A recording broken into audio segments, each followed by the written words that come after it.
Everyone, this is my introduction video to EDL 851, and a little bit about myself is my name is Sydney Graff. I've been married for 5 years. I have two kids, a son and a daughter, and I've been a teacher for 4 years in special education. My first year was spent in a life skills, also known as a multiple disabilities classroom, and my last 3 years have been spent in an instructional strategies classroom, also known as an interrelated classroom.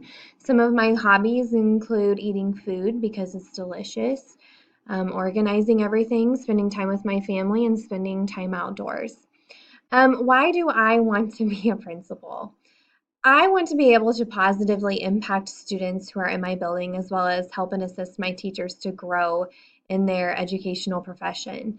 I also want to be able to foster a positive campus environment where that is possible for both the students and the teachers to do those things that I stated just above. Um, I also would like to be able to solve issues and aid in removing those obstacles that arise throughout a school day and school year. Some of my personal experiences with supervising include that I am a supervisor to at least 7 paras, sometimes more, depending on what the caseload is in my classroom. So I sign off on all their paperwork. I all their issues and I help them problem solve, as well as at times I have other staff in the building coming to me with issues that they've had that I have to then allocate and figure out what the issue is and solve it.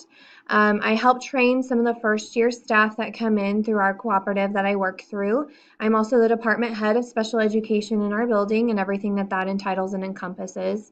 I'm also the chair of a committee that helps analyze and critique some of our elementary grade cards and how those collaborate with special education and the general education.